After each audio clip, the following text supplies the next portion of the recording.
ఆ 200 ఎకరాలలో మూసి నది ఒడ్డు ఉన్న పేదోళ్ళందరికీ మంచి ఇల్లు కట్టిద్దామయ్యా. ఏం ఇదంతా ప్రభుత్వం ఆస్తే కదా. పేదలకు మంచి చేద్దాం, మీరు వచ్చి సూచన చేయండి. దాని మీద ఒక కమిటీ వేస్తాం. దాంట్లో రాజేందర్ను పెడతాం, కేకేఆర్ను పెడతాం, హరీష్ రావును పెడతాం, పొన్నం ప్రభాకర్ గారిని కూడా అందులో పెడతాం. మీరు కలిసి మాకు ఇవ్వండి సూచనలు. ప్రతిపక్షానికి కూడా ఈ పేదలకు మేలు చేయడానికి ఒక కమిటీ వేద్దాం. బీజేపీ, బీఆర్ఎస్, ప్రభుత్వం అందరూ కూర్చొని పేదోళ్ళకి ఏం చేద్దామో ఆలోచన చేద్దాము. ముందుకు రాండి. 10 ఏళ్ళ అనుభవం ఉందంటారు కదా మీకు ప్రభుత్వము, మంత్రులుగా. మీ అనుభవం పేదోళ్ళ కోసం పెట్టుర్రు, మీ ఆస్తులు ఇవ్వకపోయినా సరే. కాబట్టి ఇక్కడ ఉన్న నా మిత్రులందరికీ ఒకటే, వాళ్ళు ఏదో సోషల్ మీడియా నిజంగా పోయినోనికి దుఃఖం ఉంటుంది. నాకు అర్థం కాదానే. ఓ పేదోడికి జీవితాంతం కష్టపడి కొనుక్కుంటానో కట్టుకుంటానో అది కూలిపోతే దుఃఖం ఉంటుంది. దుఃఖం ఎంత ఉంటుందంటే ఇంకా బతకడం కూడా దండుగా. ఈ భూమి ఇట్లా పగిలిపోయి అందులో కూరుకుపోయి చచ్చిపోయినా పర్వాలేదు, ఏంది బాధ అని ఉంటుంది. 20 ఏళ్ళ నుంచి ప్రతిపక్షంలో ఉన్న పేదోడు బాధ తెలియకుండానే నేను ఇంత దూరం వచ్చినా. కానీ ఆ బాధ ఉన్న పేదోళ్ళని ఎట్లా ఆదుకుందామో చెప్పండి అంటున్నా. బాధ తెలియకుండా మేము ఇక్కడికి రాలే. బాధ తెలిసి ఒక్కొక్క మెట్టు ఎక్కుకుంటా ఆ పేదలకు అండగా నిలబడుకుంటూ వచ్చినాము. పేదోళ్ళ కోసం కొట్లానే కమ్యూనిస్టులు వెంకటరెడ్డి గారు ఇక్కడ ఉన్నారు, కోదండరామ్ గారు ఇక్కడ ఉన్నారు, తెలంగాణ కోసం కొట్లు ఉన్నారు.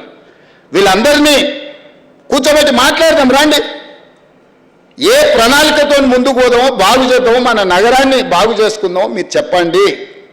ఏది చేసినా అడ్డం పడి శనీశ్వరులాగా, శని కాలకే మూటలాగా ప్రభుత్వం ఏ కార్యక్రమం చేసినా, రైతు రుణమాఫీ చేసినామే.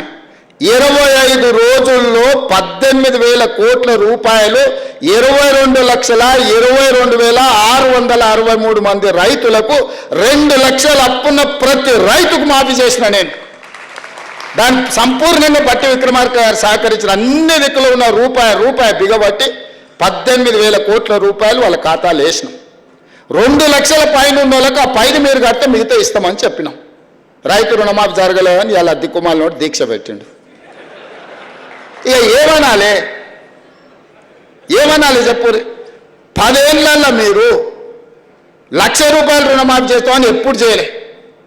2018 నుంచి 2023 వరకు వాళ్ళు 5 ఏళ్లలో చేసిన రుణమాఫీ 11,000 కోట్లు. 25 రోజుల్లో మేము చేసిన రుణమాఫీ 18,000 కోట్లు. చర్చిద్దామా చెప్పండి, అన్ని వివరాలు ఇస్తా. ఇవాళ ఎవరికి రుణమాఫీ జరగలేదంటే 2 లక్షల పైన ఉన్న రైతులకు రుణమాఫీ జరగలేదు. ఆ పైన ఉన్నది బ్యాంకుల గట్టురి, మిగతాది మేము ఇస్తాం. నేను 2 లక్షలు ఇచ్చినా నీకు రుణమాఫీ జరగదని చెప్పి నీ అప్పు అట్లనే ఉంటుంది. ఎక్కడైనా ఎవరికైనా ఏదైనా ఇబ్బంది వస్తే కూడా పరిష్కరించడానికి కలెక్టరేట్ కార్యాలయంలో ఒక కౌంటర్ పెట్టిన, మీకు ఏదైనా సమస్య ఉంటే అక్కడికి వచ్చి ఆ సమస్యను పరిష్కరించుకోండి అని రైతులకు.